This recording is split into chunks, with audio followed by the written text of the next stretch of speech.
हे कंस, यह कार्य तुम्हें अवश्य करना होगा। कंस ने कहा कि हे नारद जी, यदि आपका आशीर्वाद है तो यह कार्य निश्चित ही पूर्ण होगा। नारद जी कहने लगे, महाराज मैं कुछ सुनना नहीं चाहता, मैं तो परसों आपकी वजह देखना चाहता हूं, ऐसा कंस से कहा।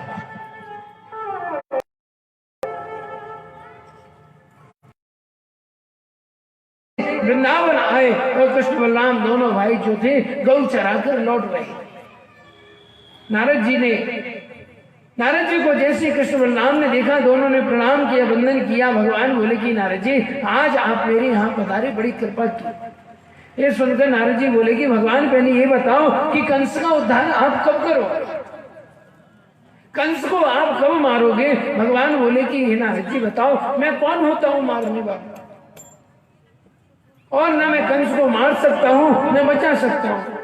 क्यों? क्योंकि जीव जैसा कर्म करता है वैसा फल प्राप्त करता है। इतना जरूर निश्चित है, कंस ने जो पाप कर्म किया है उसका वह पाप कर्म का घड़ा जो है वह भरने वाला है और वह निश्चित ही भूटेगा। नारद जी कहने लगे, महाराज मैं कुछ नहीं सुनना चाहता, मैं तो परसों आपके हाथ से कंस का उद्धार चाहता हूं। नारद जी वहां पर कंस से कहा है कि मैं कृष्ण बलराम की मृत्यु देखना चाहता हूं, और यहाँ भगवान श्री कृष्ण से कहते कि मैं कंस का उद्धार चाहता हूं। दोनों जगह आग लगा दी नारद जी, और दोनों को तारीख कब की दी, परसों। भगवान समझ गए। भगवान ने कहा कि हे नारद जी, निश्चित ही कंस का उद्धार होगा। इस प्रकार आज रात्रि में कंस ने अक्रूर जी को बुलाया। अक्रूर जी जो है बड़े भावुक हैं, बड़े स्नेही हैं श्रीमान। अक्रूर जी ने पूछा कंस से, महाराज कैसे बुलाया, कहिए क्या क्या।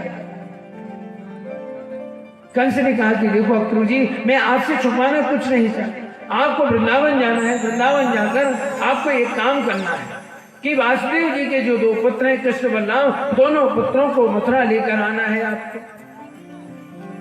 अक्रूर जी पूछने लगे, महाराज क्या करोगे, कृष्ण बलराम को बुलाकर आप ऐसा कौन सा प्रिय कार्य करना चाहते हो, महाराज मुझे बताओ तो सही। कंस ने कहा, अक्रूर जी आप तो जानते हो, आकाशवाणी ने कहा था 30-32 वर्ष पहले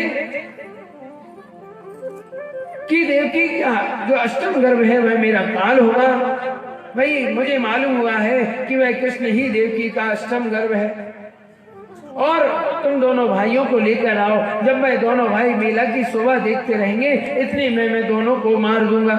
इस बात को सुनकर अक्रूर जी के नेत्र सजल हो गए और बड़ी सुंदर पद्धति से समझाने लगे कि हे राजन, सोचा तो तुमने बहुत अच्छा, लेकिन सोचने से कुछ नहीं होता, व्यक्ति को कर्म करना चाहिए। ये मानव की सबसे बड़ी भ्रांति है कि सोचता बहुत कुछ है लेकिन करता कुछ नहीं। अक्रूर जी ने कहा कि देखो महाराज, यह कार्य आपके लिए अनुचित है, यह कार्य आपको नहीं करना चाहिए। नाना प्रकार से अक्रूर जी ने समझाया। कंस क्रोधित हो गया, कहने लगा आप मुझे भाषण मत सुनाई, बस केवल इतना बता दो कि आप कृष्ण बलराम को लेने जाओगे कि नहीं, और यदि आप लेने नहीं जाओगे तो आप मेरे स्वभाव से परिचित हो।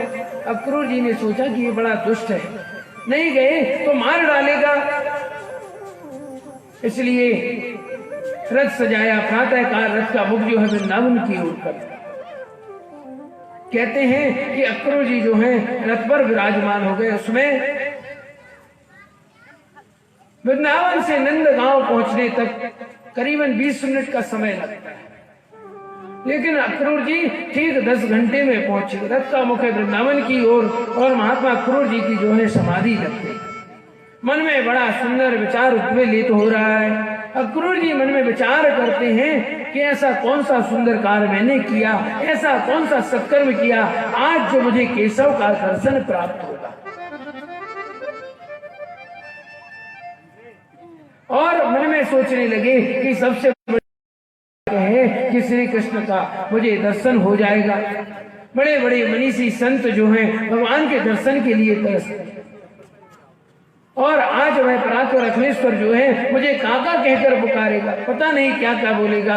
ऐसा सोचते हुए अक्रूर जी चले जा रहे हैं। बीच रास्ते में अक्रूर जी की समाधि लग गई। परिणाम ये हुआ कि जो घोड़े थे रथ के वह चलना भूल गए।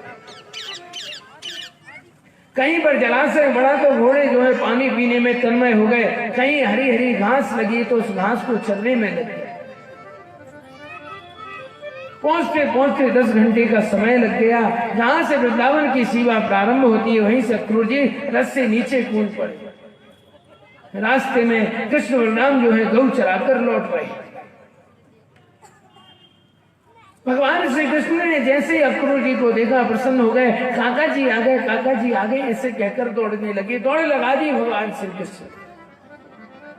अक्रूर जी भाव विह्वल हो रहे हैं। आज पहली बार उनके चरणों की ओर प्रणाम करने के लिए भगवान श्री कृष्ण दौड़े। भगवान कृष्ण ने स्वयं प्रणाम किया है। अक्रूर जी के नेत्र सजल हो गए और बोले कि हे कन्हैया, तुम्हारा यही नाटक तो विचित्र, यही लीला ही तुम्हारी विचित्र है। लेकिन कन्हैया, मैं यहाँ क्यों आया हूं यह बताने की तुम्हें कोई जरूरी नहीं है। कन्हैया बोले कि हाँ पता है, कंस मामा ने हमें मारने के लिए बुलाया। परंतु काका जी आपसे एक निवेदन करता हूं कि जब घर चलो तो ब्रजवासियों से और नंद बाबा और माता यशोदा से आप ये मत कहना कि कंस ने हमें मारने के लिए बुलाया, नहीं तो ये रो रोकर मेरी याद में अपने प्राण जो है विसर्जित कर देंगे। क्यों? क्योंकि इनके जीवन का सर्वस्व केवल मैं ही हूं। कृष्ण बलराम अक्रूर जी को लेकर महल में पधारे। नंद यशोदा ने बहुत स्वागत सत्कार किया, भोजन इत्यादि से निवृत्त होकर नंद बाबा और यशोदा रानी जो है अक्रूर जी के पास में बैठ गए। उधर पूरे वृंदावन में समाचार फैल गया कि आज नंद गांव में कोई परदेसी आया है। रात्रि में नंद जी ने पूछ लिया अक्रूर जी की मां, अक्रूर जी से पूछ लिया कि अरे भ्राता, कैसे आगमन हुआ, बताओ तो सही। अक्रूर जी बोले कि महाराज, मैं कृष्ण बलराम को लेने आया। कंस महाराज के यहाँ बहुत बड़ा धनुष यज्ञ का मेला लगा है। आस पास के सभी ग्रामीण आंचल के लोग आ रहे हैं, इसलिए मैंने लेने के लिए आया। तो कहते हैं कि माता यशोदा जो है भोजन करने बैठी। उन्होंने जैसे कृष्ण बलराम को ले जाने की बात सुनी, माता यशोदा के हाथ से ग्रास छूट गया। रोते हुए बोलने लगी कि अरे भैया, यदि मेरे प्राणों की आवश्यकता है तो प्राण ले लो, परंतु मैं कृष्ण बलराम को अपनी आंखों से ओझल नहीं करूंगी। कृष्ण बलराम जो थे दोनों मचल गए, कहने लगे भैया, कहीं भी जाने की बात होती है तो मुझे जाने नहीं दे। जब माता यशोदा रोने लगी, नंद बाबा ने समझाया, कहने लगी देवी, कब तक बच्चों को छुपा कर रखोगी, कब तक बच्चों को छुपा कर रखोगी, एक न एक दिन इन बच्चों को तो जाना ही। हे देवी, तुम ज्यादा चिंता मत करो, कृष्ण के मित्रों के साथ में कन्हैया के साथ चला जाए। रथ में बैठकर कन्हैया बलराम आएंगे, हम 1-2 दिन वहां पर रुकेंगे और मथुरा घुमाकर वापस लेकर आएंगे। यहाँ सारी ब्रजमंडल में समाचार फैल गया कि कल प्रातः काल होते ही कन्हैया जो है छोड़कर चला जाएगा। तो जैसे ही सारे ब्रजमंडल में समाचार फैला कि आज कन्हैया जो है ब्रज छोड़कर चला जाएगा, मैया यशोदा की आंखों की नींद उड़ गई। हजारों गोपियां कृष्ण के महल के पर खड़ी। कृष्ण के मित्र और बाबा तो बैलगाड़ी में प्रस्थान कर गए। अर्धरात्रि का समय है। मेरे गोविंद की जैसे ही निद्रा खुली, गोविंद ने देखा कि माता यशोदा जो है पलंग पर नहीं थी। मैया को आवाज लगाई कि अरे मैया, तू कहाँ है, मैया कहाँ? जाकर देखा तो मैया एक खंबे पर सिर लगाए हुए खड़ी। मैया के गोद में बैठकर मेरे कन्हैया ने देखा कि मैया रोने लगी, रुदन करने लगी। कन्हैया ने मैया के आंसू पहुंचकर कहा कि मैया, तू क्यों रोती, क्या बात है, बता तो सही। मैया मैं सोच रही हूँ कि कल तू मथुरा चला जाए, मैं तेरे बिना एक एक पल अपने जीवन को कैसे व्यतीत करूंगी। कन्हैया कहने लगे भैया तू चिंता मत कर, मैं जल्दी ही आ जाऊंगा लौट।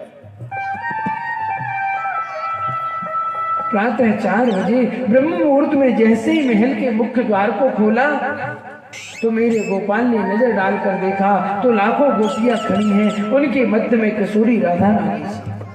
अक्रूर जी जो हैं रथ को सजा रहे हैं। कन्हैया बलराम को साथ लेकर रथ की ओर आगे जब बढ़े तो गोपियों के नेत्रों से आंसू बहे और वह गोपियां हाथ छोड़कर भगवान श्री कृष्ण से कहती कि हे लाला, हम आपको कदापि नहीं जानेंगे। आपने कैसे सोच लिया कि आप हम सबको छोड़कर चले जाओगे? गोपियों ने विधाता की ओर देखकर कहा कि हे विधाता, तुम्हारे मन में क्या जरा भी करुणा नहीं आई?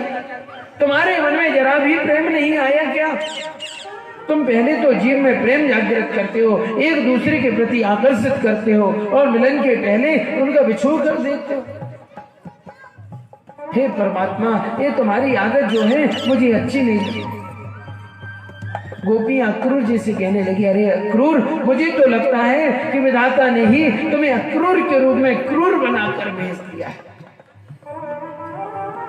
क्या तुम्हें नहीं पता कि कृष्ण बलराम जो हैं हमारे प्राण हैं और तुम्हें हमारी आंखों से दूर ले जाना चाहिए।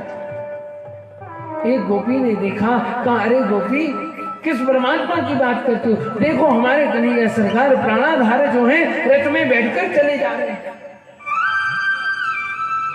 दौड़कर गोपियां रथ के सामने आ, हे लाला, हम आपको नहीं जाए, यदि आपको जाना है तो हमारे ऊपर से रथ होकर निकालिए, हमारे ऊपर से होकर रथ ले जाओ, ऐसे हम आपको नहीं जाने दे सकते। जैसे कन्हैया ने गोपियों के मनोभाव को देखा, गोविंद सरकार रथ से नीचे उतर आए, गोपियों को प्रणाम करके कहने लगी कि हे देवियों, आप में तो देवताओं के समान लंबी उम्र पाकर भी आपके ऋण से उरण नहीं हो सकती।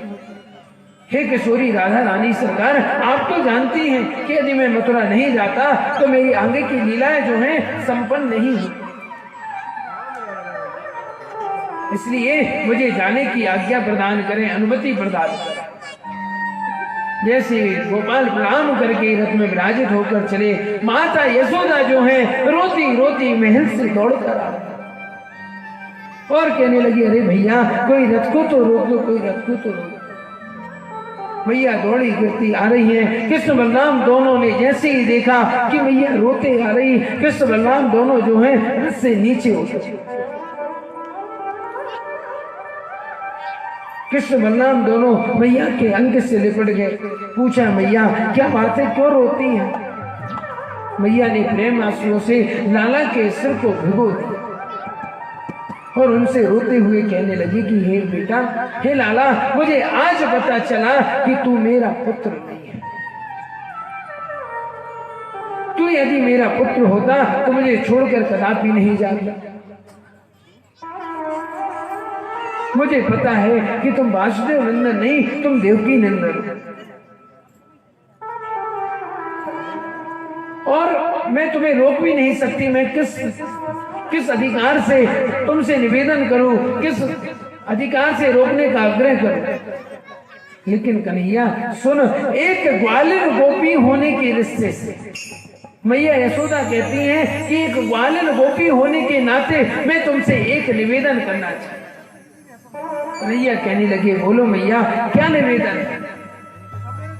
मैया बोली कि लाला, मैं कितना निष्ठुर हूं। कन्हैया कहने लगे कि मैया बताओ, मैं कितना निष्ठुर हूं। मैया ने कहा, अरे लाला सुन, मैं कितनी निष्ठुर मां निकली। मैंने तुझे कभी प्यार नहीं दिया, एक मटकी बोलने के लिए मैंने तुझे उखल से बांध दिया था। ऐसी 1000 मटकियां घर में रखी थी, फिर भी मैंने एक मटकी फोड़ने के कारण तुझे उखल में बांध दिया। मैं मुझ जैसी निष्ठुर मां कौन हो सकती है?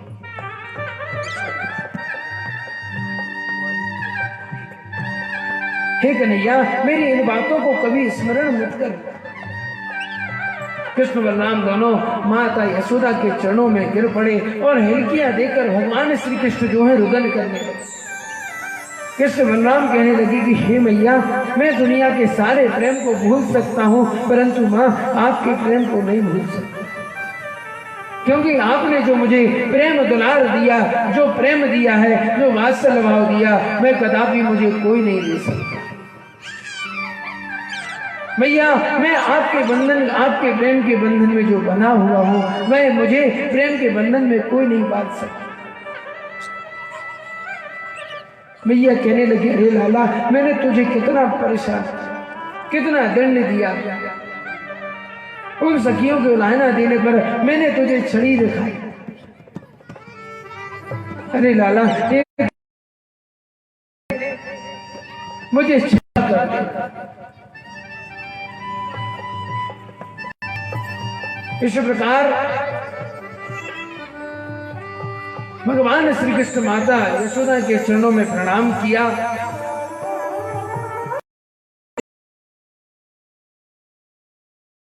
हे राजन, जिस परमात्मा के ना आदि का पता ना अंत का पता चला, उसको मानने का सामर्थ्य यदि किसी में है तो वह केवल माता यशोदा के प्रेमत्व में था।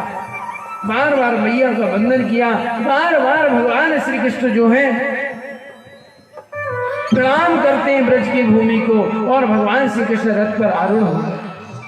कहते हैं कि जब तक रथ की ध्वजा चमकती रही, रथ से उड़ने वाली धूल चमकती रही, तब तक गोपियां टकटकी लगाकर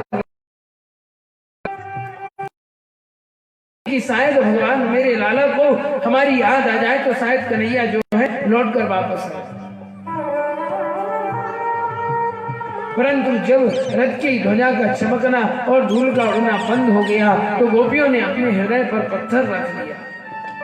मन में सोचा कि हे गोपाल, यदि आपको हमसे दूर रहने में ही प्रसन्नता है, तो हम जीवन पर्यंत आपकी याद में रोते रहेंगे, परंतु कभी आपकी प्रसन्नता में विघ्न नहीं डालेंगे। इसलिए जिस दिन से भगवान श्री कृष्ण ने मथुरा जाना बंद कर दिया, माखन बेचना बंद कर दिया, लेकिन ब्रजमंडल के इस विरह को देखकर अक्रूर जी का हृदय जो था प्रदीर्ण होने लगा।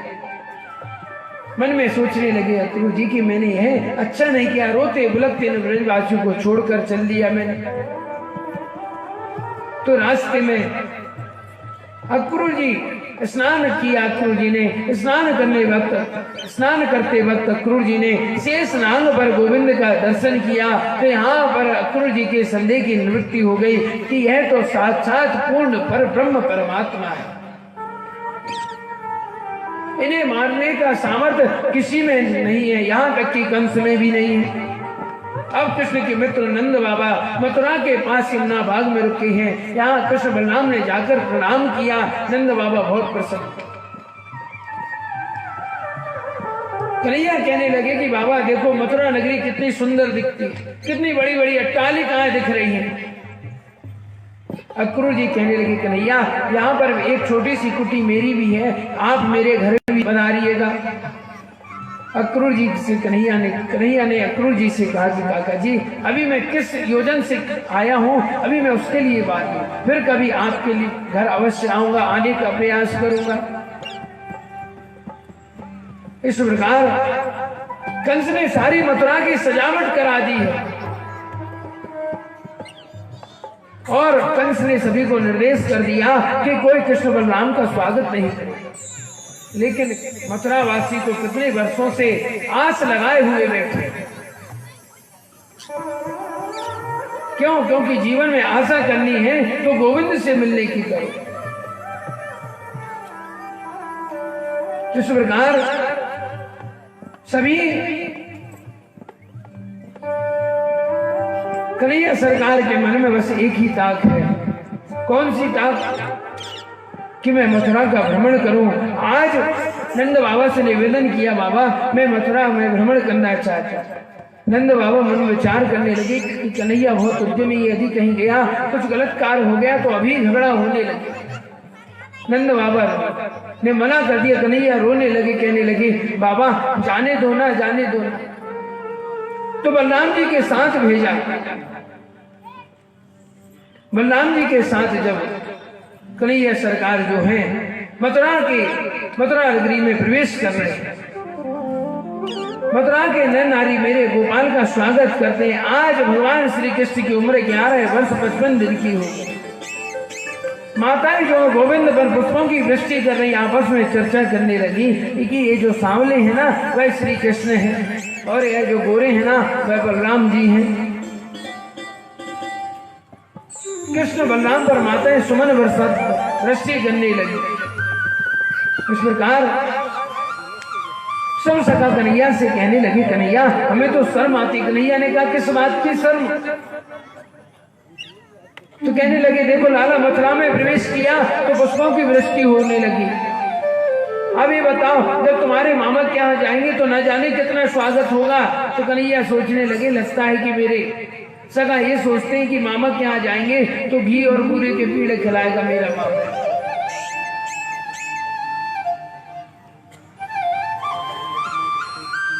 इस प्रकार भगवान श्री कृष्ण ने कहा कि चलो सबसे पहले इनके लिए वस्त्रों की व्यवस्था। कृष्ण बलराम जो है यमुना तट पर एक धोबी के यहाँ गए। कहा बड़े स्नेह से कहा मामा जी राम राम हमें वस्त्र चाहिए, इनको वस्त्र दे दो। अब मैं जो रजक था क्रोधित हो गया, डंडा मारने के लिए दौड़ा और कहने लगा अरे ग्वारियों तुम जीवन भर तुमने पोखर का पानी पिया, तुम क्या राजा महाराजा के वस्त्रों को पहनोगे? जाओ मैं तुम्हें वस्त्र नहीं दे सकती, चले जाओ यहां से। और महाराज सुनो, यदि आप ज्यादा वस्त्र मांगते हो तो जो काम महाराज कंस को 1-2 घंटे बाद करना है वह काम मैं पहले ही कर दूंगा, ऐसा उस रजक ने कहा भगवान से। ऐसी अभद्र भाषा में वह रजक भगवान श्री कृष्ण से बोल पड़ा। कन्हैया कहने लगे बताओ हम आपसे मामा कहते हैं, आप तो हमसे गुस्सा कर रहे हो। वहां पर रजक धोबी जो था तुरंत डंडा मारने के लिए दौड़ा। मेरे कृष्ण बलराम की उंगली पकड़कर एक छोटा सा सखा चला। छोटे सखा को गुस्सा आ गई, कहने लगा अच्छा तू मेरे कन्हैया को मारेगा, मुझे मार। भगवान श्री कृष्ण सोचने लगे कि सखा को भी गुमान है कि मेरे कन्हैया को कोई स्पर्श नहीं कर सकता। भगवान श्री कृष्ण ने सखा का जब भाव देखा, भगवान श्री कृष्ण प्रसन्न हो गए। मेरे गोपाल ने उस सखा को अपने अंग में भर लिया। अब जैसे ही वह रजक डंडा मारने के लिए दौड़ा तो मेरे बाल कृष्ण ने अपना छोटा सा हाथ जो है उस रजक के मुख पर जब प्रहार किया तो कहते उसका सिर जो है धड़ से अलग कर दिया। भगवान की। अब तो कहते हैं कि घाट पर जितने भी रजक थे सब भयभीत होकर भाग जब सारे रजक धोबी भाग गए तो कन्हैया कहने लगे सखाओं से कि चलो जितने वस्त्र पहनना है पहन लो। आज चमकीले वस्त्रों को देखकर सभी सखाओं ने वस्त्र पहन तो लिए, परंतु वस्त्र बहुत बड़े बड़े थे, इतने बड़े बड़े कि जब चले तो रास्ते का जो कचरा था वह साफ होता जा रहा। तो कन्हैया ने सोचा कि मैं इनके वस्त्रों की व्यवस्था करा दूं। भगवान एक दर्जी के घर पधारे। वह कृष्ण का भक्त था, कंस का नौकर था। उसने खिड़की से गोपाल को बुलाया और सबके स्वरूप अनुरूप उन वस्त्रों को बना दिया। भगवान अब यहाँ से एक सुदाम नाम के मालिक यहाँ गए, उसने सबको माला पहनाई। कृष्ण ने उसे भक्ति का वरदान दे दिया। सबने वस्त्र पहने, माला पहनी। अब कमी रह गई तो किसकी? केवल चंद्र। मार्ग में कृष्ण बलराम सखाओं के साथ चले जा रहे। सामने से एक विचित्र प्रकार की नारी को आते हुए देखा। वह नारी 3 जगह से टेढ़ी थी। उसका नाम था त्रिवक्ता। लेकिन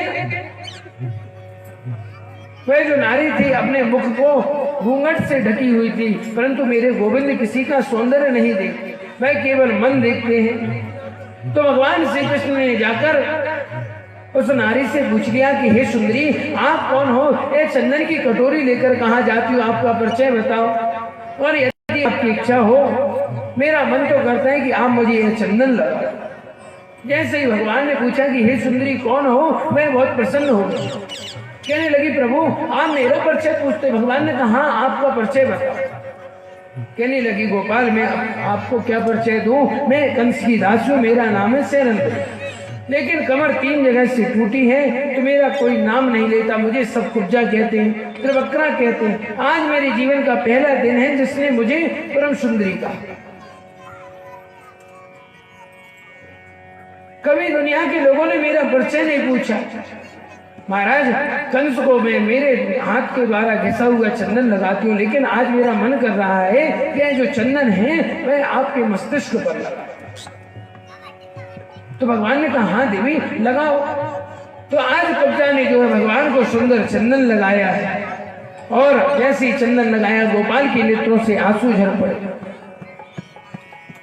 और भगवान मन में विचार करने लगे कि इस नारी को मानवीय गुण, मानवीय जीवन जीने का अधिकार प्राप्त होना चाहिए। कन्हैया ने कुब्जा को अपने नजदीक आने को कहा, और कुब्जा जो है भगवान कन्हैया के पास आई तो भगवान बालकृष्ण ने उसकी डोरी में 3 उंगली का स्पर्श किया और सूक्ष्म रूप में जैसे झटका दिया तो वह कुब्जा नाम की जो कुरूप स्त्री थी परम सुंदरी बन गई। बोलिए आनंद गंध भगवान की। इस प्रकार भगवान जो है धनुष यज्ञ में पधारे। बाएं हाथ से भगवान श्री कृष्ण ने धनुष को उठाया। जितनी देर में पलक झपकती है उतनी ही देर में भगवान श्री कृष्ण ने उस धनुष के 3 टुकड़े कर दिए। बोली वृंदावन बिहारी लाल की। इस प्रकार भगवान श्री कृष्ण ने कुबलियापीड़ी नाम के हाथी को मार दिया। कंस के पास समाचार गया कि महाराज आपने क्या किया, कृष्ण को क्यों बुला लिया? उसने आपके धोबी को मार दिया, आपके दर्जी से कपड़े सिलवा लिए, आपके माली से माला पहन ली, यहाँ तक कि कुब्जा से चंदन लगवाकर उसे परम सुंदरी बना दिया। और महाराज परम दुखद समाचार यह है कि धनुष तोड़ दिया। भाई धनुष जो शिव जी ने दिया था और कहा था कि जो इस धनुष को तोड़ेगा वो तुम्हें नहीं छोड़ेगा। अब कंस को भय से नींद नहीं आती। स्वप्न पर गर्दन की सवारी दिखती है, अपशकुन दिखने लगे, अनेक प्रकार के दुष्स्वप्नों को देखता है। सैनिकों ने कंस से कहा महाराज आप चिंता क्यों करते हो? लोगों ने बहुत बड़ी रंगभूमि बनाई, उसमें बड़े बड़े पहलवान मुष्टिक चारु कृष्ण बलराम से युद्ध करने के लिए उद्धत हुए। सैनिकों ने कहा महाराज मुष्टिक और जो चाणूर है वह कृष्ण बलराम को मार देंगे आपकी आंखों के साथ। विशाल रंगभूमि में एक तरफ माताएं विराजमान है, एक तरफ युवतियां विराजमान, एक तरफ राजकुमार विराजमान है, बड़े बड़े मल्ल पहलवान बैठे हुए।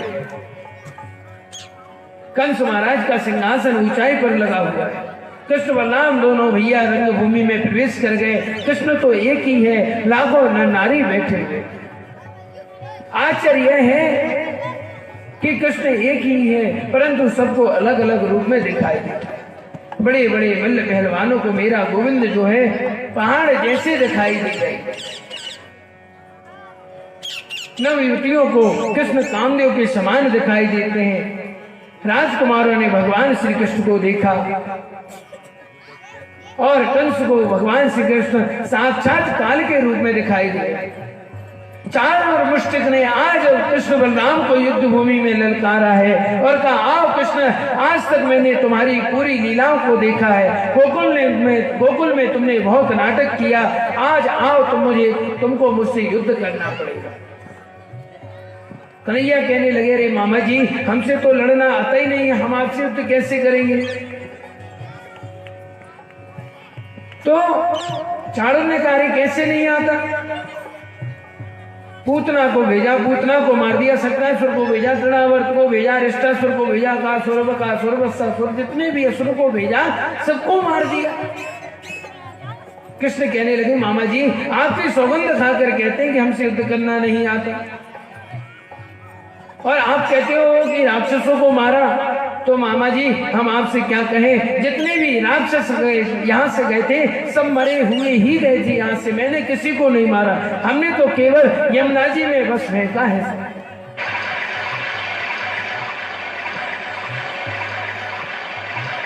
चाणूर मुष्टिक ने, चाणूर जो है कंस का सेनापति है, 1 लाख सैनिकों से अकेला युद्ध कर सकता है चाणूर। ऐसे अतिरथी वीर से अतिरिक्त वीर जो है आज भगवान श्री कृष्ण को जो है युद्ध करने के लिए ललकार रहा। आज भगवान श्री कृष्ण युद्ध भूमि में पधारे और यह बल कहां से आया? माता यशोदा के दुग्ध पान करने से, माता यशोदा के वात्सल्य भाव से इतनी शक्ति भगवान श्री कृष्ण में आई। कृष्ण ने इतने बड़े बड़े राक्षसों को उद्धार किया, इतने आत्ताइयों का उद्धार किया, तो वह माता यशोदा के दिए हुए दूध दही माखन की शक्ति से ही उनमें शक्ति प्रदान की। मेरे गोपाल ने चाणूर से युद्ध किया और चाणूर को उठाकर 7 बार उसे घुमाकर धड़ाम से जमीन पर पटक दिया। बलराम ने मुष्टिक के मस्तिष्क पर मुष्टिक का प्रहार किया तो तुरंत ही मुष्टिक के मुख से रुधिर वमन होने लगा और जमीन पर गिर गया। इस प्रकार भगवान ने चाणूर मुष्टिक का उद्धार कर दिया। बोली वृंदावन बिहारी लाल की। इस प्रकार तीसरे राक्षस को प्रभु ने उठाकर जमीन पर जैसे ही पटका, एक एक करके सब राक्षसों को प्रभु ने मार कर गिराया। कोई धनुष बाण नहीं, कोई तलवार नहीं है, किसी को धक्का देकर मार देते हैं, किसी को उठाकर पटक देते हैं। अब जैसे ही एक सैनिक को मारने के लिए कन्हैया सरकार दौड़े, तुरंत सैनिक कहने लगा, महाराज अपनी रोजी रोटी के लिए, अपने उदर पूर्ति के लिए, अपने परिवार का लालच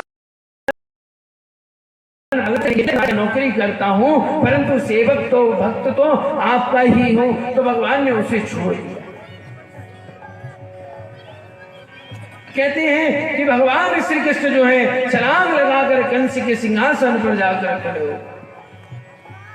जैसे खड़े हुए कंस जो है बड़ी जोर से चिल्लाने लगा, अरे चाणूर मुष्टिक सब कहाँ हो, पकड़ो इसे। एक कन्हैया जो है मेरे पास आ गया है। कृष्ण कन्हैया कहने लगे, मामा जी अब कोई नहीं बोलेगा। क्यों? क्योंकि वह सब आपके जो चाणूर मुष्टिक जो है ना वहां पहुंच गए हैं जहां आपको भी कुछ क्षण बाद पहुंचना है। इस प्रकार उछलकर भगवान श्री कृष्ण ने कंस के मुकुट को गिरा दिया और कसकर कंस के केस पकड़े। कंस कहने लगा, अरे कन्हैया ये कैसी असभ्यता है, मेरे केस को क्यों पकड़ा? कृष्ण ने पूछ लिया, क्यों मामा जी, मैं आपके केस पकड़े हूं तो आपको दर्द हो रहा है ना? कंस ने कहा, क्यों नहीं होगा, जब केस पकड़ोगे, केस को खींचोगे तो दर्द नहीं होगा क्या? तो भगवान श्री कृष्ण कहने लगे कि मामा जी एक बार वो दिन भी याद कर लो जब आप अपनी बहन और मेरी माँ को विदा कर रहे थे। आकाशवाणी हुई कि देवकी का अष्टम गर्भ काल होगा, तो आपने भी मेरी माता के ऐसे ही केस पकड़कर खींचे थे। तो ये बताओ क्या मेरी माँ को कष्ट नहीं हुआ होगा? अरे मामा जी, जो बात हमें अपने जीवन में अच्छी नहीं लगती वो कभी किसी दूसरे के साथ भी नहीं करना चाहिए।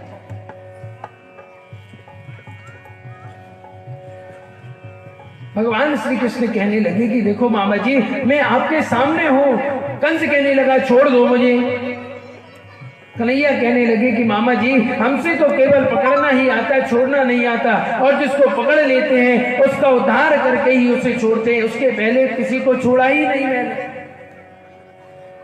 भगवान श्री कृष्ण कहते हैं, मामा जी अपनी आंखों को खोलकर मेरा दर्शन करो, मुझे देखो। यह भगवान श्री कृष्ण ने कहा है। भगवान श्री राम ने अपने जीवन में कभी किसी से नहीं कहा कि मेरे दर्शन करो। रावण को जब मारा था तो रावण से नहीं कहा था कि मेरा दर्शन करो, परंतु भगवान श्री कृष्ण जब कंस को मारते हैं तो कहते हैं मेरी ओर देखो। इतनी सुंदर मृत्यु और किसकी हो सकती? हे मामा जी आप कितने भाग्यशाली हो कि तुम्हारे अंतिम समय में मैं आपके सामने खड़ा हुआ। मुझे अच्छी तरह देखो, मैं तुम्हें मुक्ति प्रदान करूंगा। लाखों नर नारी देख रहे हैं कि वह 11 वर्ष 55 दिन के भगवान श्री कृष्ण कंस महाराज से अकेले में बात कर रहे हैं। लाखों नर नारी कई वर्षों से जो जिनके मुख पर हंसी नहीं थी, आज सभी जो है मुस्कुराने लगे। इस प्रकार भगवान गोविंद ने कंस के केसों को पकड़कर सीढ़ी से नीचे गिरा दिया, और जैसे ही सीढ़ी से नीचे गिराया कंस का जो उद्धार हो गया। इतना आनंद हुआ लोगों के मन में, सभी ने दौड़कर गोपाल को अंक में भर दिया। प्रेमास्त्र हो गया। कंस के और 4 भाई थे, उनका भी उद्धार कर दिया। कंस की पत्नियां जब रुदन करने लगी तो गोविंद ने उनको आत्म उपदेश दिया। भगवान श्री कृष्ण के जो नाना थे, उग्रसेन को राजगद्दी पर अभिषिक्त किया। उग्रसेन जी राजगद्दी पर अभिषिक्त हैं। आज मेरे प्रभु ने अपने माता पिता के चरणों में प्रणाम किया, वसुदेव देवकी के चरणों में, दोनों को बंधन से मुक्त किया और माता पिता से कहने लगी कि बताओ मैं कितना निकृष्ट पुत्र था जो आपकी सेवा नहीं कर सका। वसुदेव ने अंतिम वर दिया कृष्ण कि आज मैं बहुत प्रसन्न हूँ। माता देवकी जो है बार बार कन्हैया को निहारती है कि बताओ माता यशोदा ने कितना प्यार किया मेरे लाला को, आज मेरा कन्हैया जो है 11 वर्ष 56 दिन का मेरे सामने खड़ा। यदि मेरे कन्हैया को माता यशोदा का वात्सल्य भाव न मिलता तो 11 वर्ष 56 दिन का मेरा कृष्ण 16 वर्ष जैसा कैसे दिखता। ऐसा दुलार देवकी माता कभी भी कन्हैया को नहीं दे सकती थी जो दुलार माता यशोदा ने भगवान श्री कृष्ण को दिया। देवकी बार बार माता यशोदा को प्रणाम करती हैं कि मैंने जब पुत्र को भेजा था, जब मेरा पुत्र 1 घंटे का था, आज मेरा पुत्र 11 वर्ष 56 दिन का है। कहते हैं कि नंद बाबा और कृष्ण की सखा आ गए और कहने लगे कन्हैया अब देख कंस का उद्धार हो गया, अब तो चलो। लाला तुमने मैया से कहा था कि परसों लौट कर आ जाएंगे, तो चलोगे नहीं क्या? उस समय का दर्शन कोई नहीं कर सकता। उस समय जो करुण क्रंदन हुआ है, जिस बाबा ने अंगुली पकड़कर कृष्ण को चलना सिखाया, उन सब से आज कन्हैया ने एक कि आप लोग जाइए, मैं शीघ्र आने की चेष्टा करूं। क्या बीती होगी उन ब्रजवासियों पर, उन सगाओं पर, नंद बाबा पर। एक नन्हा सा गोप जो कृष्ण की उंगली पकड़ कर आ रहा था, रोता हुआ भगवान श्री कृष्ण की अंक में लग गया और कहने लगा लाला हमसे कोई गलती हो गई, कोई अपराध हो गया क्या, जो नहीं जा रहे हो हमारे साथ? अरे लाला भैया तो रो रो कर बेहाल हो जाएगी। कृष्ण ने उस नन्हे से गोपाल को गोद में लिया और बोले कि हे लग सका, कुछ ऐसी परिस्थिति होती है जो बता नहीं सकती, तुम इतना ही समझ लो मैं ब्रज से दूर रहकर यहाँ सुखी रह सकता हूँ, और मैं तो यह समझता हूँ कि पुनीत काल में आप सब लोग मेरे सहयोगी बनो। उन सखाओं ने अपने हृदय को मजबूत बनाया। नंद बाबा बार बार पीछे की ओर मुड़कर देखते हैं कि शायद लाला जो है लौट कर आ जाए। कृष्ण का हृदय बढ़ जाता है। नंद और यशोदा मैया जैसा दुलार उन्हें कहाँ मिल सकता। मैया देवकी ने कृष्ण के सिर के केस कटाए, मुंडन कराया, दोनों भाइयों का जनेऊ संस्कार हुआ है। जब तक कहते हैं भगवान श्री कृष्ण में रहे, ऐसा तपस्वी जीवन जिया कृष्ण ने। आज सुंदर जनेऊ संस्कार हुआ है, कौन मुंडन करता है, कौन जनेऊ पहनाता है, कुछ मालूम नहीं है। पिताजी ने आज गुरुकुल जब पढ़ने भेजा तो भगवान कन्हैया के कानों में केवल एक ही बात याद आती है कि मेरी माँ मुझे बार बार कनुआ कनुआ कहकर बुलाती थी।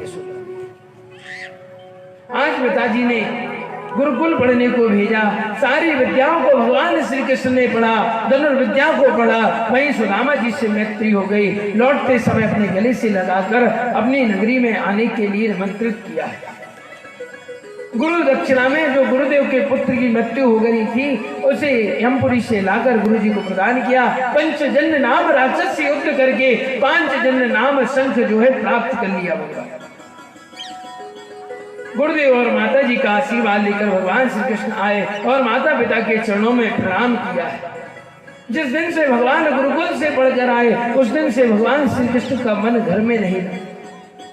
24 घंटे यदि याद आती तो माता यशोदा की, वर्षों बीत गए वृंदावन को छोड़े हुए, हमेशा किशोरी राधा रानी का स्मरण करते हैं कन्हैया सरकार। आज देवकी ने भगवान श्री कृष्ण के लिए सुंदर भोजन बनाया, सोच रही हैं कि आज मैं अपने कन्हैया को जो है भोजन कराऊं। ये भाव लेकर देवकी आई, लेकिन जैसे कृष्ण के कक्ष में प्रवेश किया, मैया तो देखते ही रह गए। जैसे ही भगवान श्री कृष्ण ने माँ देवकी को देखा, देखते ही यशोदा जी की याद आ गई और हिलकियां देकर भगवान श्री कृष्ण रोने लगे। मैया एकदम डर गई, नंद बाबा के पास गई। बाबा ना जाने क्या हुआ, आज जो है लाला जो है कक्ष में रो रहे हैं। आज मैंने जीवन में पहली बार अपने हाथों से लाला को भोजन कराने की चेष्टा की, मन किया। जैसे ही पहुंची तो लाला जो है रोने लगे। वसुदेव ने कहा कि अब बताओ मैं भी कैसे पूछूं कन्हैया से कि क्या बात। इस प्रकार इतने में ही यदुवंशियों के मंत्री बृहस्पति के शिष्य ज्ञानियों में श्रेष्ठ श्री उद्धव जी आ। उद्धव जी को देखकर वसुदेव जी उनसे कहते हैं कि उद्धव जी कृष्ण के पास जाओ और पूछ कर आओ कि क्या बात है, क्यों रोता है। आजकल मेरा कन्हैया जो है बड़ा चिंतित रहता है, आप पूछो तो सही। उद्धव जी गए, उद्धव जी ने पूछा मथुरा में कोई तकलीफ है, यदि कोई कष्ट हो तो मुझे बताओ, या हम यदुवंशियों से कोई अपराध हो गया क्या। इस बात को सुनकर भगवान श्री कृष्ण उठे और उद्धव को अंक में भरकर भगवान श्री कृष्ण रोने लगे। कहने लगे अरे उद्धव, मैं 1000 बार भी प्रयास करूं तो ब्रज को नहीं भूल पाता, अपने ब्रज का विस्मरण नहीं कर सकता।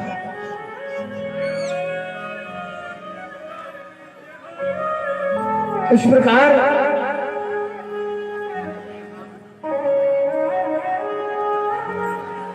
उद्धव जी से ब्रज की माता यशोदा का प्यार दुलार, सखियों का प्रेमत्व भाव का दर्शन कराने लगे। कहने लगे कि उन गोपियों का राधा रानी का सर्वस्व में ही है।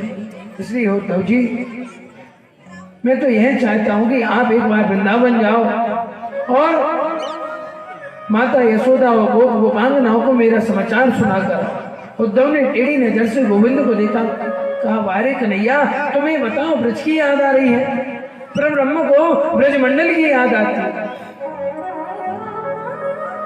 बृहस्पति के शिष्य उद्धव जी के मन में गुमान हो गया। भगवान श्री कृष्ण कहने लगे अच्छा उद्धव, इतना विमान, जिन गोपियों ने परब्रह्म को उंगलियों पर नचा दिया उन्हें उद्धव जो है ग्वालिन समझ रहे हैं। भगवान कहने लगे कोई बात नहीं उद्धव, तुम जाओ तो सही, थोड़ी सरल भाषा का प्रयोग करना। उद्धव ने कहा कि हे प्रभु, यदि आपकी आज्ञा स्रोत आ रहे तो मैं ब्रजमंडल में जाता हूं और ब्रजमंडल में समाचार सुनाकर 1 घंटा भी नहीं रुकूंगा और वापस आ जाऊंगा। भगवान ने कहा तुम जाओ तो सही, 1 घंटे में आओगे कि 7 महीने में आओगे तो तुम्हें भी पता चलेगा।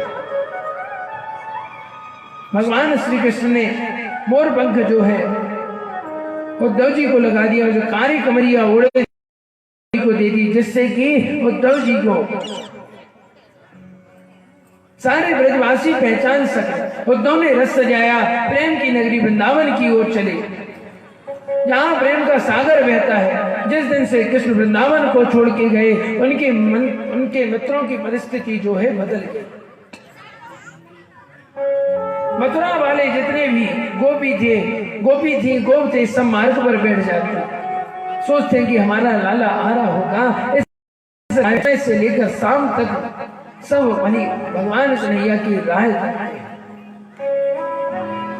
और रात जब शाम तक भगवान श्री कृष्ण नहीं आते तो लौटकर घर चले जाते। सुबह प्रातः काल होती फिर आ जाते। गोपियां कहने लगी कि बताओ, परसों की कहकर गए थे, वर्षों बीत गए, कन्हैया वापस नहीं आए।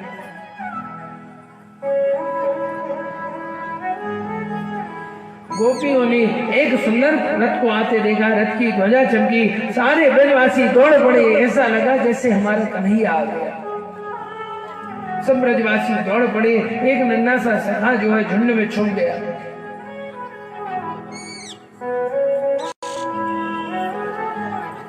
तो सब ब्रजवासी दौड़ पड़े और जैसे ही दौड़े हैं तो जाकर देखा कृष्ण मिलन की इच्छा है और झुंड में सभी दौड़ लगाकर रथ की ओर आगे बढ़े।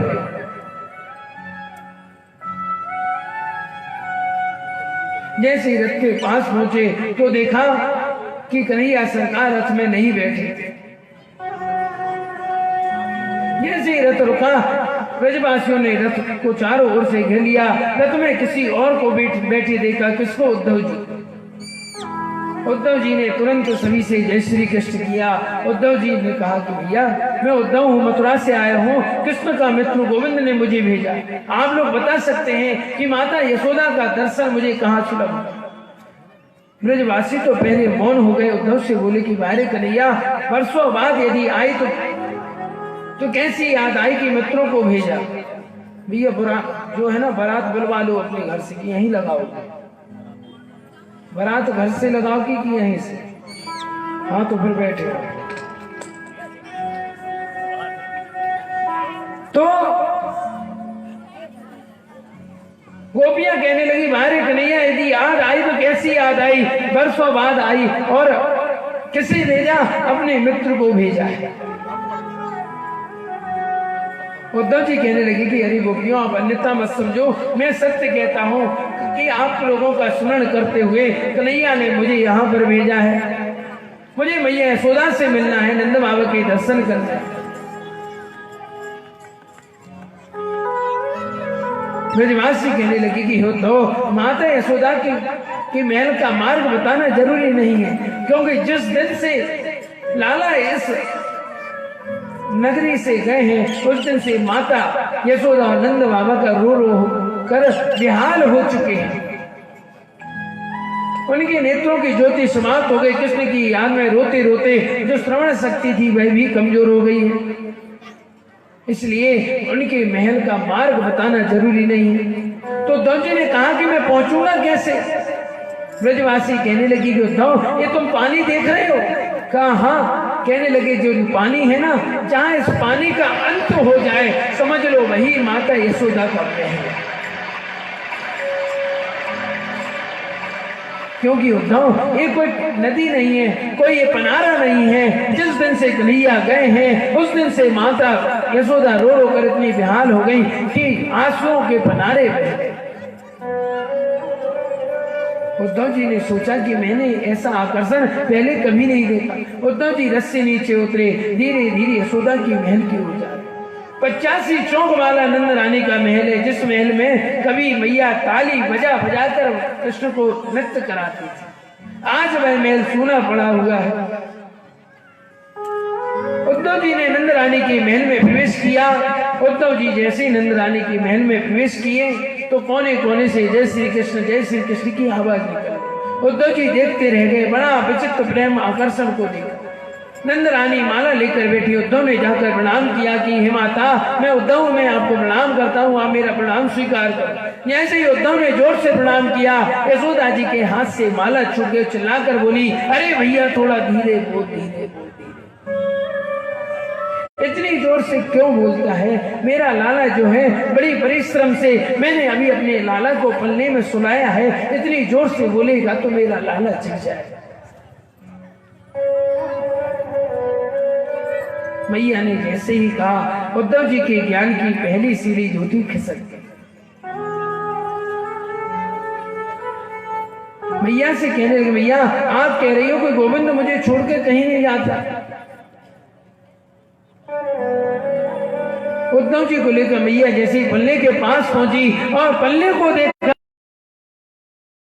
जो है धड़ाम से मूर्छित हो गई, गिर गई और मूर्छा खुली। कहने लगे, उद्धव जी मैं भी कैसी पागल हूं, लाला तो मुझे वर्षों पहले छोड़कर चला, परंतु क्या करूं उद्धव जी, मैं इसी पालने को झुलाती रहती। ये वही कोई घर है जहां मैं कन्हैया को अपने हाथों से भोजन कराती थी। इस प्रकार भगवान श्री कृष्ण ने जब माता यशोदा के वात्सल्य को भाव को देखा तो आत्म तत्व के ज्ञान का उदय हो गया उद्धव जी पर। रात भर बैठकर नंद यशोदा से चर्चा हुई उद्धव जी की और कहने लगे, बताओ मैं बृहस्पति जी का अज्ञानी शिष्य हूं, मैंने अभी तक ब्रज का भाव नहीं देखा था। प्रातः काल होते ही यशोदा जी से कहने लगे, उद्धव जी कि मैं गोपियों के प्रेमत्व का दर्शन करना चाहता।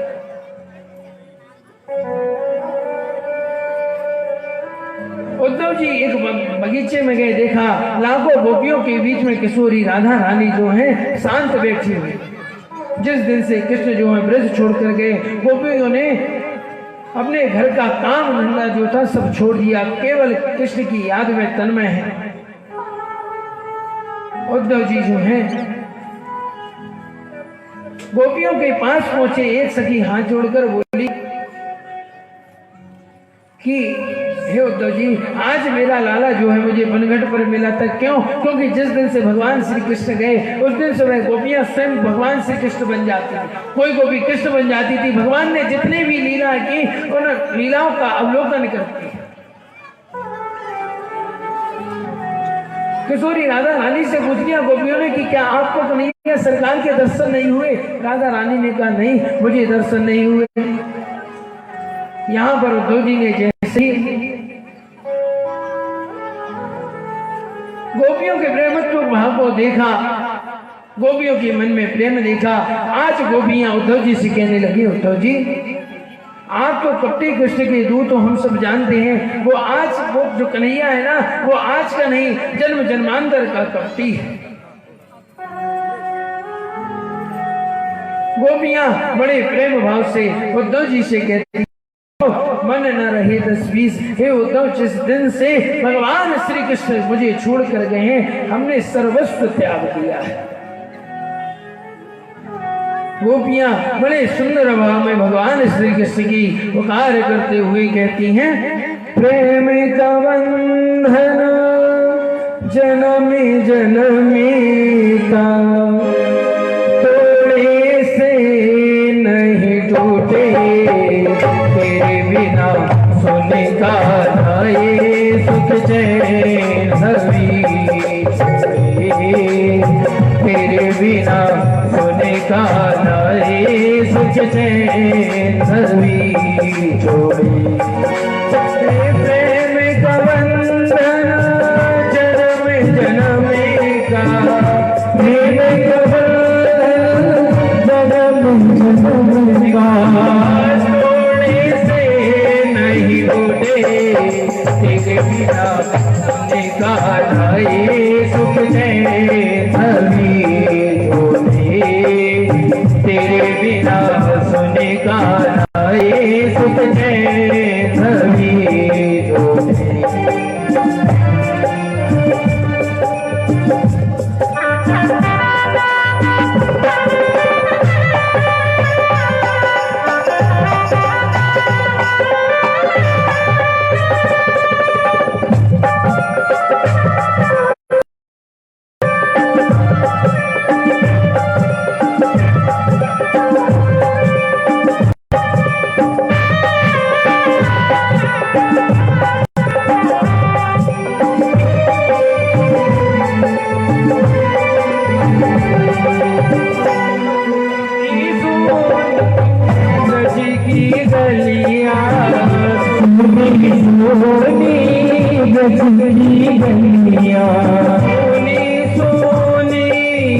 ब्रज की गलियां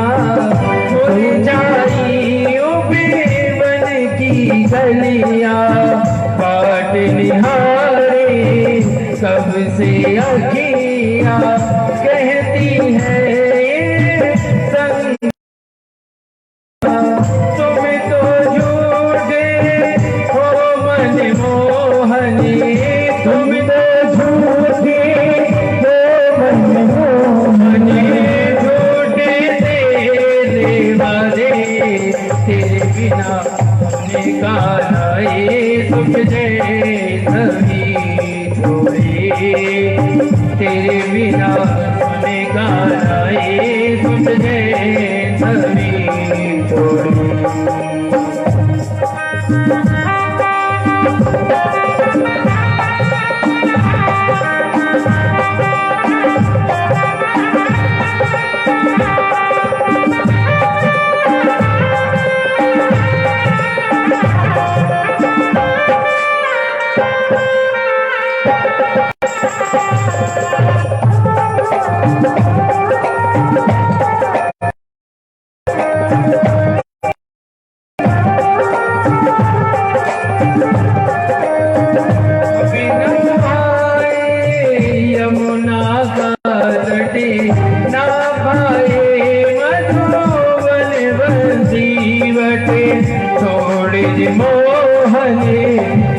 अपनी हटे अभी जाओ, अभी तो नटी खटी नाचे कोई तानी सुहानी, नाचे कोई तानी सुहानी, ना माखनी कोई लूटे तेरे बिना सोने का जाए सुझने नवी छोड़े, तेरे बिना सोने का जाए नवी छोड़े।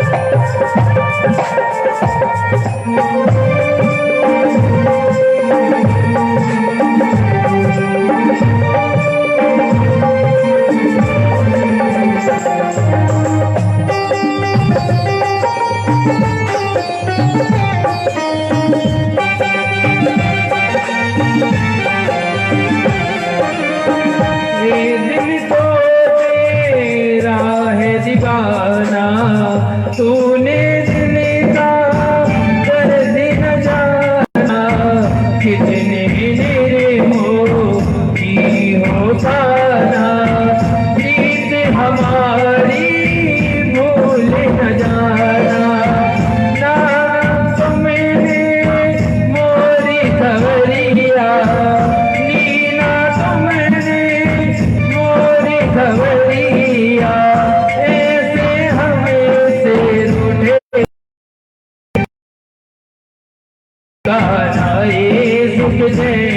नवी छोड़े तेरे बिना सोने का नाए सुख से नवी छोड़े।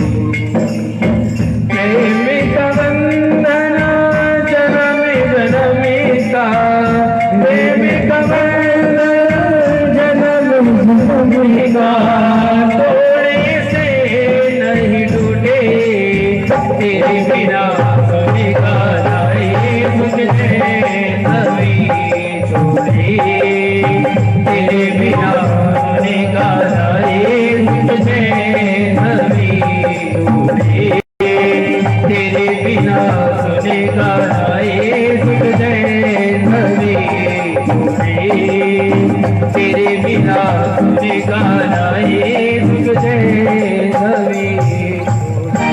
इस प्रकार उद्धव जी ने जैसे ही गोपियों के प्रेम को देखा, उद्धव जी की मनस्थिति बदल गई और उद्धव ने गोपियों के चरणों की धूल को प्रणाम किया और प्रणाम करके उद्धव जी जो हैं वहां से दौड़ लगा दी और प्रेम के ढोल के सामने ज्ञान की डुमडुबी बजाते हुए आज उद्धव जी जो है मथुरा में पहुंचे। 7 महीने बाद बोलकर गए थे कि 1 घंटे में आऊंगा, परंतु 7 महीने व्यतीत हो गए। उद्धव जी ने भगवान श्री कृष्ण के कक्ष में प्रवेश किया। मेरे गोविंद ने दौड़कर उद्धव को गले से लगाया, कहा आइए ज्ञानी जी उद्धव। उद्धव जी ने कहा कि हे महाराज, आपने मुझे गोपियों की परिस्थिति पूछने के लिए भेजा था। हे प्रभु, आप मुझसे उनकी परिस्थिति मत पूछिए, क्योंकि जब से आप आए हैं यशोदा की आंख की नींद जो है चली गई, श्रवण शक्ति समाप्त हो गई है। किशोरी राधा रानी का शरीर जो है सूख सूख कर लकड़ी जैसा हो। आज उद्धव जी प्रसन्न हो गए। उद्धव जी को भक्ति का सर्वांग दर्शन हुआ। उद्धव को गोपियों के जो समस्त भक्ति के रूप हैं उनके एक साथ दर्शन हो गए। इसके बाद कन्हैया को जाके घर आए और अक्रूर जी के मन में आनंद की अनुभूति हो गई। अब यहाँ पर श्री सुखदेव जी महाराज सम्राट कर्म की राजा परीक्षित से कहते कि राजन, कंस की 2 पत्नियां थी, अस्थि और प्राप्ति।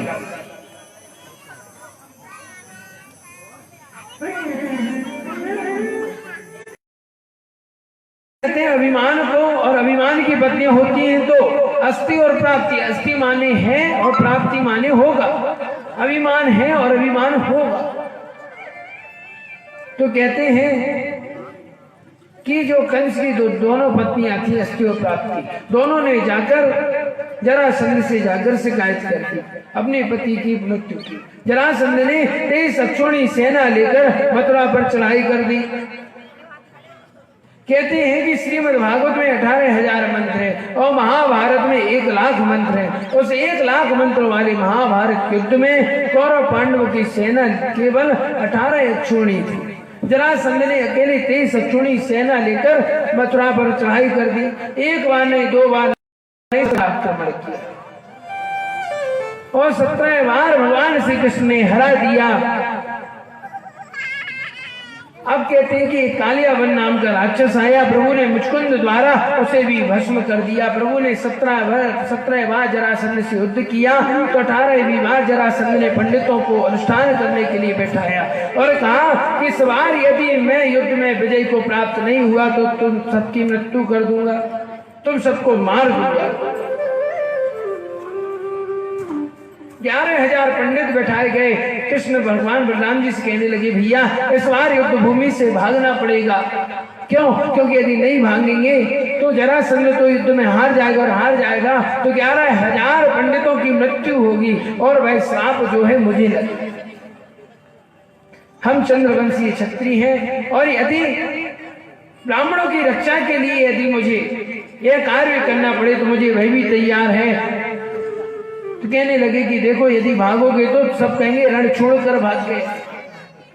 तो कन्हैया कहने लगे देखो सब मुझे माखन चोर कहते, चीर चोर कहते, रण छोड़ और सही क्या फर्क पड़ता है। तो भगवान रात्रि में ही रण छोड़कर भाग दिए। जरासंध हल्ला मचाता है कि अरे कन्हैया रण छोड़ है, इसलिए भगवान का एक और नाम बढ़ गया, रण छोड़ रहा है। ब्राह्मणों की सुरक्षा के लिए भगवान ने वह नाम भी स्वीकार कर लिया। भगवान पर्वत पर चल गए। जरासंध ने आग लगा दी और भगवान ने छलांग लगाई, समुद्र के किनारे चले गए। देवताओं के प्रधान देवता को बुलाया गया और उन्हें याद किया और सुंदर नगरी का निर्माण कराया जिसका नाम पड़ा द्वारकापुरी नगरी। द्वारकापुरी नगरी का निर्माण किया और सोते हुए रघुवंशियों को कृष्ण ने द्वारका में बुला लिया। आप रेवत नाम की एक राजा थी, उनकी पुत्री का नाम था रेवती।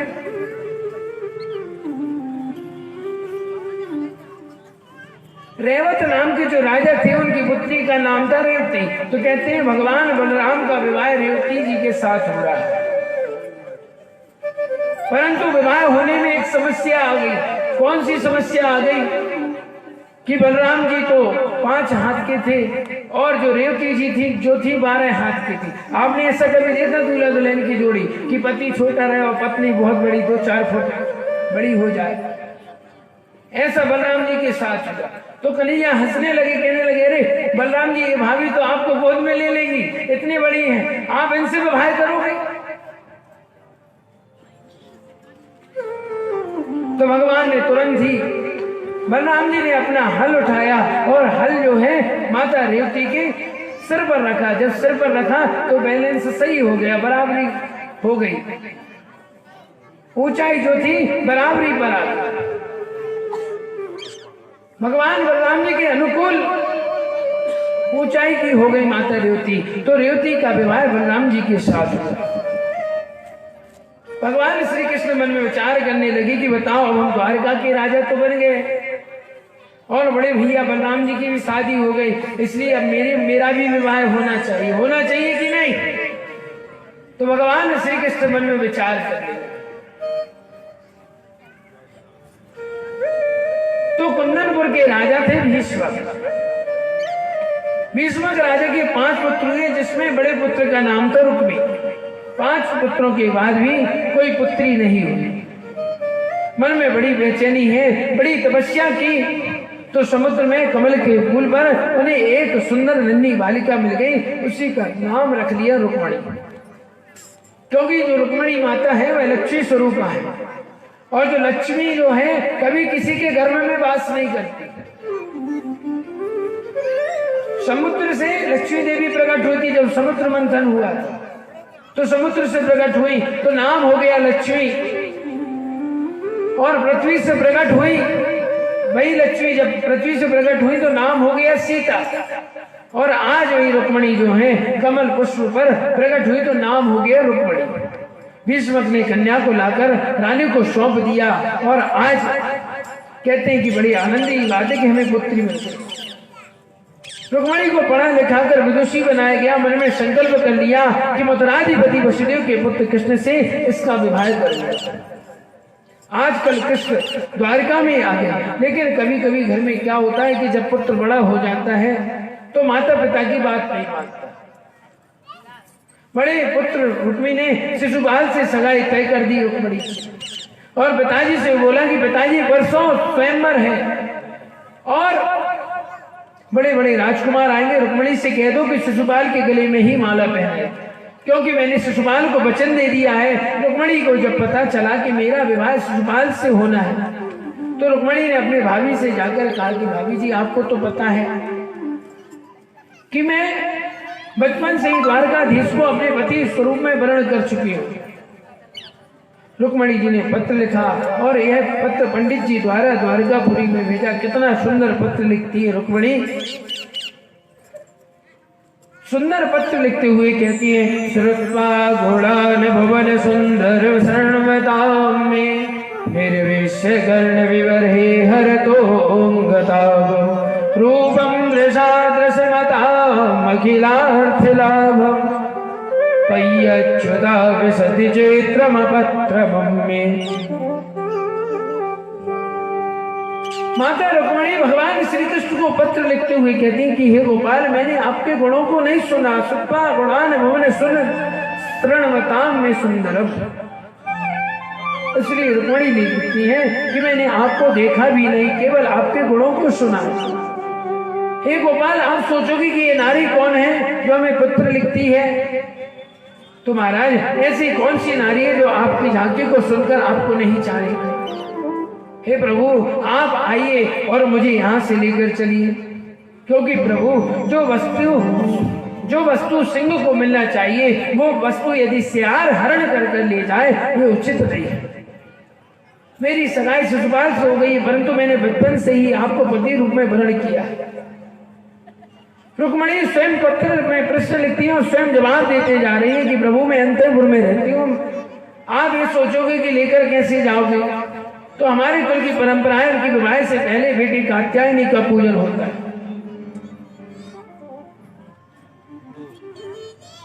और गांव से बाहर जब जाएंगे तो आप वहीं पर पधार जाना, मैं आपको वरमाला पहनाऊंगी। पंडित जी को पत्र दिया, पंडित जी पत्र लेकर पहुंच गए। कितना सुंदर संदेश भेज रही है माता रुक्मणी। पंडित जी महाराज जो हैं द्वारका पहुंचे, भगवान श्री कृष्ण को पत्र दिया। भगवान श्री कृष्ण ने पत्र जैसे ही सुना और पंडित जी कहने लगे, प्रभु यदि आपकी आज्ञा हो तो हम चले। भगवान श्री कृष्ण ने कहा, तुम जाओ नहीं, हम तुम्हारे साथ चलते हैं। अब भगवान श्री कृष्ण जब जाने लगे, घोड़े की लगाम, रथ की लगाम जो है अपने हाथ में पकड़े हुए हैं। इतने में ही देखा कि रास्ते से बलराम, तो हाथ से घोड़े की लगाम छूट गई और कहने लगी कि हे भगवान, अब तो मेरा ब्याह जो है यहीं पर हो गया। क्यों? क्योंकि बड़े भाई आ गए। पंडित जी बोले, क्या हुआ? कहा, भैया जी आ गए। संकोच लगता है, बड़े भैया से क्या कहेंगे कि हम अपना विवाह करने जा रहे हैं। बड़े भैया ने पूछे बलराम जी ने, कहाँ जाते हो? कहा, बस यहीं जा रहे। कहा, बताओ तो कहाँ? बस यहीं। बलराम जी समझ गए कि कन्हैया जो है विवाह करने के लिए जा रहे, परंतु ब्राह्मण से कह दिया कि देखो कन्हैया जो है थोड़ा उद्यमी है, इसका ख्याल रखना, ऐसा ना हो कहीं कुछ लीला कर दे, कभी कुछ अनर्थ हो जाए, इसकी देख रेख अच्छे से होना चाहिए, और ऐसा ना हो बड़े बड़े राजपाल आएंगे, मेरा कन्हैया अकेला पड़ जाए। कितना भ्रांत प्रेम है बलराम कृष्ण में। भगवान श्री कृष्ण कुंदनपुर आए, सब राजा लोग पहुंचे। भीष्मक ने श्री कृष्ण का स्वागत किया। आने में तो किसी को रोक नहीं सकते, सभी राजकुमार आ गए। आज रुक्मिणी के भाई रुक्मी ने बड़ी सुंदर व्यवस्था की है। 10,000 सखियां रुक्मिणी के संग में चल रही हैं। सखाओं के चारों ओर 10,000 सैनिक सुरक्षा के लिए चल रहे हैं। रुक्मिणी महारानी कात्यायनी पूजन करने के लिए गई। मंदिर का द्वार खुल गया। जैसे मंदिर का द्वार खुला, रुक्मिणी जी के आंखों के सामने मूर्ति है कात्यायनी की, लेकिन दर्शन किसका हो रहा है? द्वारिकानाथ का।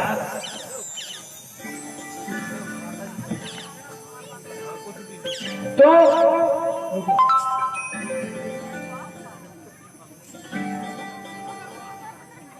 माता रुक्मिणी दोनों हाथ जोड़कर माता कात्यायनी की प्रार्थना करते हुए कहती हैं कि हे माता, जय जय गिरिवरी राजे किशोरी, जय जय गिरिवरी राजे किशोरी, जय गिरिवरी राजे किशोरी, जय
कात्यायनी की बड़ी सुंदर स्तुति करते हुए कहती है कि हे मात्यायनी, नमस्ते त्वाम्बिके ईक्षणं संतन्युतां सिदो भूयात् पतिर्मे भगवान् कृष्णस्तदनुमोदिता।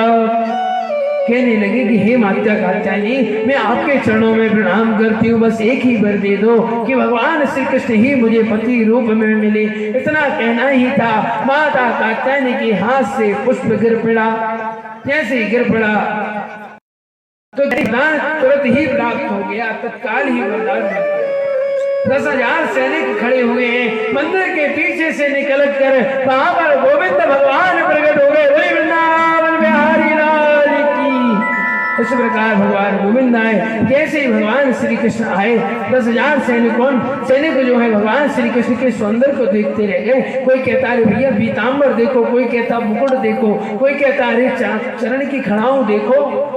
सब भगवान का सौंदर्य देखते रह गए। इतने में ही कन्हैया सरकार आए और माता रुक्मिणी को अपनी गोद में उठाकर, गोद में जैसे ही उठाया रुक्मिणी के पास पहुंचे। रुक्मिणी जी ने गोविंद भगवान के गले में जो है तुरंत ही माल्यार्पण कर दिए। बोले राजा इस प्रकार सैनिक जो है भगवान के सौंदर्य के रूप को देखते रह गए। भगवान ने अपनी गोद में उठाकर रुक्मिणी जी को रथ में बिठा लिया और रथ जो है आगे बढ़ने लगा। एक सैनिक कहने लगा, रे रथ की ध्वजा देखो कितनी चमक रही है। एक कहता, रे रथ की ध्वजा पर देखो गरुड़ बैठे। सभी लोग दर्शन करने लगे। इसी बीच में एक कहने लगा, अरे माता रुक्मिणी कहाँ है? तो कहा, भैया लगता है कि वह सांवला सलोना जो आया था वही ले गया। जैसे ही रुक्मिणी को पता चला, रुक्मिणी बड़ा क्रोधित हो गया। रुक्मिणी बड़ा क्रोधित हुआ और क्रोधित होकर कहता है, अरे मैंने तुम्हें किस लिए सैनिकों से कहने लगा, बताओ मैंने तुम्हें किस प्रयोजन से भेजा था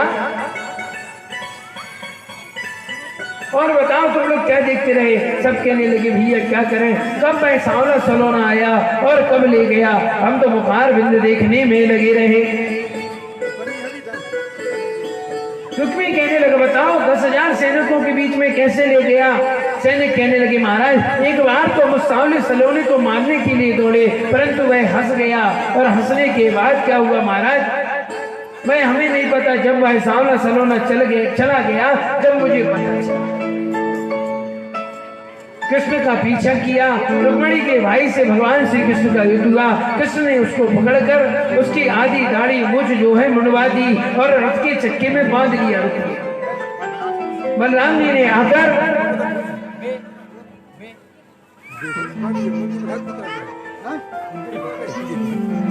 ने आकर छुड़ाया और रुक्मणी से कहा, रुक्मणी ने भगवान श्री कृष्ण से कहा कि हे प्रभु मारना नहीं। भीष्मक राजा ने आकर रुक्मी से कहा कि पुत्र, मेरी पुत्री जब 1.5 वर्ष की थी मेरे घर संत नारद जी पधारे थे।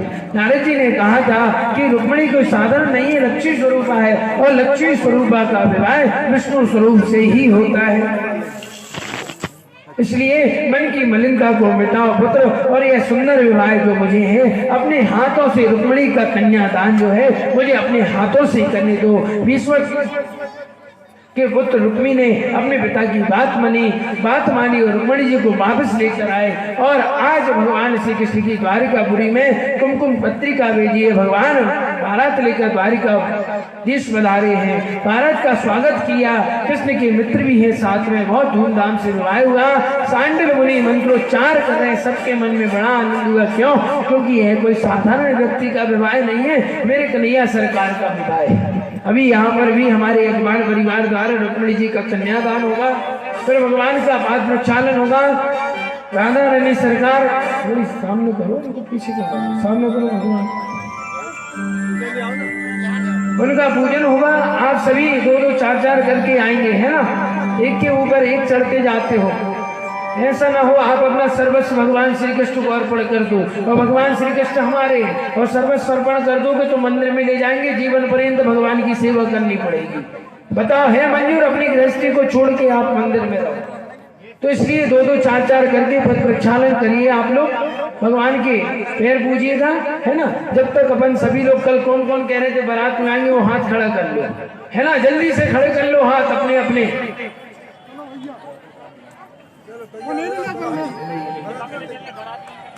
भैया चलो बारात निकालो। ये जो है ना शर्मीले बाराती हैं, कल तो बड़े कह रहे थे, जान रहे थे कि आज नहीं नचेंगे, कल नचेंगे। कल तो बच गए थे, अब सोचा आज भी बच जाएंगे, पर आज अपन इनको नहीं छोड़ेंगे, है ना। इसलिए आज आप बिल्कुल बारात निकालो, ठीक है ना। अपन सब बारात में चलते हैं। कन्हैया सरकार की बहुत पुनीत अवसर है। अपने पुत्रों बालकों की शादी में तो बहुत नाचते हैं, ऐसे कन्हैया की शादी में नाचो। यदि आप पुत्र की शादी में जब नाचते हो तो भगवान भी कहता है कि चलो बेटा नाच लो। अभी नाच रहे हो ना, तो 84 लाख योनियों में भी मैं ऐसे ही नचाऊंगा। और यदि आप आज कन्हैया सरकार की बारात में यदि नृत्य कर लोगे, दुबार में नृत्य कर लोगे, तो भगवान एक बार में ही नृत्य करा के आपको भव सागर से पार कर देगा। अब आप जानो आपको क्या करना है, 84 लाख योनियों में भ्रमण करना है कि एक बार में भव से पार होना है। आइए भगवान के विवाह में सम्मिलित हो। बोले बागे बिहारी लाल की।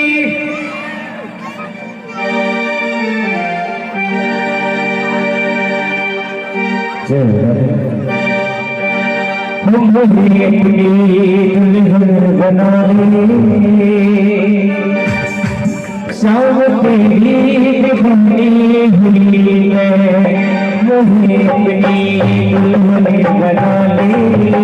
शाम तेरी बनी हुई है,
मगवाई में डाले